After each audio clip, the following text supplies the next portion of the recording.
আসসালামু আলাইকুম সবাইকে। কেমন আছেন সবাই? আশা করি অনেক ভালো আছেন। আলহামদুলিল্লাহ আমিও অনেক ভালো আছি। আর এখানে আমরা সবাই মিলে কেন দাঁড়িয়েছিলাম আর কিসের জন্য দাঁড়িয়েছিলাম আর কোথায় যাব তা নিয়ে থাকছে আজকের এই ভিডিওটা। আশা করি আমার ভিডিওটা আপনারা সবাই পুরোপুরি দেখবেন। আর দেখার পর যদি ভালো লাগে তাহলে সেটা অবশ্যই কমেন্টে বলে যাবেন।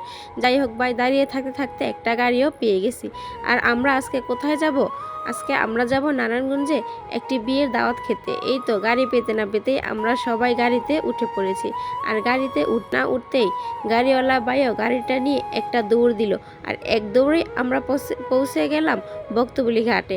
এই যে দেখছেন আমাদের সামনে একটা বড় গাড়ি, তাই আমাদের গাড়িওয়ালা ভাইটাও খুব আস্তে আস্তে যাচ্ছিল এই গাড়ির পিছন পিছন। এই তো পিছন পিছন যেতে যেতে আমরাও বক্তবলির ঘাটে পৌঁছে গেছি। আর ঘাটে গিয়ে গাড়ি থেকে নেমে হাঁটা ধরলাম বক্তবলি গিয়ে ট্রলারে ওঠার জন্য। এই তো দেখছেন কি সুন্দর, হাঁটতে হাঁটতে আমরাও চলে এসেছি বক্তবলির ঘাটে। আর ঘাটে যাওয়ার পর ভিউটা কিন্তু খুব ভালোই লাগছিল। এই তো যেতে না যেতে আমার দেবরের সাথে দেখা হয়ে গেল। হ্যাঁ ভাই, ওরাও যাবে বিয়ের দাওয়াত খেতার। এই তো আমার ছেলে, আমার ছেলে বলতে এটা হচ্ছে আমার ননাসের ছেলে। আর এই তো সেখানে দাঁড়িয়ে থেকে তো আর লাভ নেই, তাই দ্রুত আমরা ট্রলারে উঠে পড়েছি। আর ট্রলারে ওঠার পর নদীর ভিডিওটা করে নিলাম। দেখুন তো কতটাই না সুন্দর লাগছে, তাই না? এই তো বক্তবলির ওই পার যেতে না যেতে আবার সেম গাড়ির জন্য দাঁড়িয়েছিলাম। ভাই দিনটা ছিল শুক্রবার, যেখানেই যাই গাড়ির সংকট। গাড়ি পাচ্ছিলাম না। কিছুক্ষণ দাঁড়িয়ে থাকার পর গাড়ি নিয়ে সোজা আমরা চলে গিয়েছিলাম কমিউনিটি সেন্টারে। আর বুঝি না ভাই, এখন কেন জানি বিয়ে বাড়িতে গেলেই ভাইরা এরকম বেলুন নিয়ে বিয়ে বাড়ির সামনে দাঁড়িয়ে থাকে।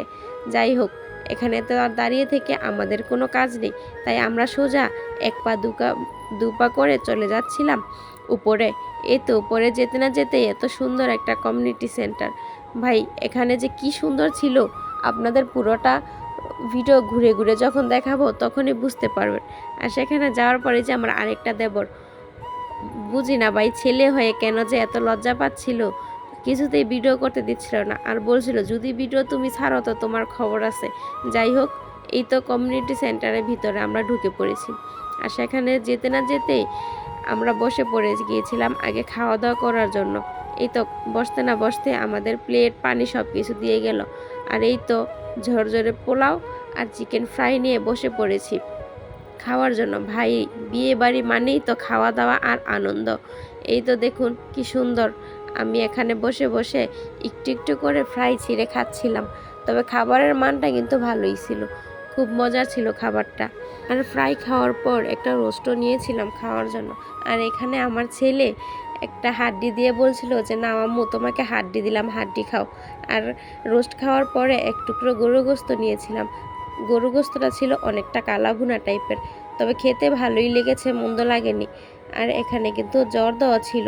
যাই হোক, তারপর আর খাবার দাবারের কোনো ভিডিও করিনি। খাওয়া দাওয়া শেষ হওয়ার পর এই যে দুলাভাইয়ের সাথে দেখা হয়ে গেল। আর দুলাভাইকে বলছিলাম দুলাভাই ভিডিওতে হাই দেন, সে তো কিছুই বুঝতেছিল না, ভিডিওতে হাইও দিচ্ছিল না। যাই হোক, এই তো খাওয়া দাওয়া পরে একটু ঘুরিয়ে আপনাদেরকে দেখানোর চেষ্টা করছিলাম যে ভিতরের পরিস্থিতিটা কেমন। ভিতরে কিন্তু খুব সুন্দরই ছিল। আর সেখানে বিয়ে খেতে যাওয়ার পর আমার সাথে ঘটে যায় একটি দুর্ঘটনা। আর সেই দুর্ঘটনা থেকে বাঁচার জন্য বিয়ে বাড়ি থেকে সোজা চলে গিয়েছিলাম আমি কালীবাজার। এই তো দেখুন, কালীবাজার যেতে না যেতেই দেখি কালীবাজারের রাস্তার যে কি বেহাল অবস্থা, ভাই কি আর বলবো। পুরো রাস্তার অবস্থা অনেকই খারাপ, শুধু দুই সাইড দিয়ে মানুষ যাওয়া আসা করার জন্য একটু জায়গা বাকি আছে। এই তো যাই হোক, আমি চলে গিয়েছিলাম সেখানে জুতো কেনার জন্য। ওই যে বলেছিলাম যে দুর্ঘটনা ঘটে গেছে, দুর্ঘটনাটা আর কিছুই নেই, আমার জুতো ছিঁড়ে গিয়েছিল। তাই সেখান থেকে জুতো কিনে তারপর বাসায় এসেছিলাম। যাই হোক, এক জোড়া জুতা কিনতে গিয়ে জুতা কিনে ফেলেছি 3 জোড়া। এত সুন্দর জুতা ছিল যে যেটা দেখতেছিলাম সেটাই ভালো লাগছিল। যাই হোক, এতগুলো তো আর কিনে লাভ নাই। এই তো আমাদের মার্কেট করা প্রায় শেষ, তাই আর দেরি না করে আমরা বাড়ির পথে হাঁটা ধরেছিলাম। বাড়িতে তো আর হেঁটে আসা যাবে না, মানে কালীবাজার থেকে একটু বের হওয়ার জন্য হাঁটা শুরু করেছিলাম। এই তো দেখুন, এখানে তারা বাপ ছেলে মিলে হাঁটছে আর তাদের পিছন পিছন আমিও হাঁটতেছি। ভাই এত ভিড় ছিল, জানি না কেন যেদিনই যাই কালীবাজার খুব ভিড়ই থাকে। যাই হোক, এখান থেকে আসার পথে আবার এই যে লেবুওয়ালা, ওনার একটা ভিডিও আমি কিন্তু শেয়ার করেছিলাম। এখানে গিয়েছিলাম লেবু কেনার জন্য, তবে লেবু তো আর কেনা হয়নি। তার কিছুটা বক বক শুনে তারপর সেখান থেকে চলে এসেছিলাম। আর উনি তো মোবাইল দেখার পর একটু বেশি ডায়লগ দিচ্ছিল। যাই হোক, এই তো সেখান থেকে গাড়ি নিয়ে সোজা বক্তব্যে চলে এসেছিলাম। আর আসার সাথে সাথেই দেখি ফেরি ছেড়ে দিচ্ছিল, তাই আমরা লাফ দিয়ে ফেরিতে উঠে গিয়েছিলাম। আর ফেরিতে ওঠার পর আমি একটু চেষ্টা করছিলাম সামনে গিয়ে আপনাদেরকে একটা সুন্দর ভিডিও উপহার দেওয়ার জন্য। এই তো আমি কিন্তু এই গাড়ির চিপা চাপা দিয়ে সামনে চলে গিয়েছিলাম। দেখুন ভাই, জাস্ট ওয়াও, কি বলবো, আল্লাহ তাআলার সৃষ্টি কত সুন্দর, দেখুন কত সুন্দর লাগতেছিল, তাই না? এত সুন্দর ভিউ, মাশাল্লাহ মাশাল্লাহ মাশাল্লাহ না বলে আর পারলাম না। এই তো দেখুন কত সুন্দর লাগছিল, আকাশটা ছিল একটু মেঘলা মেঘলা।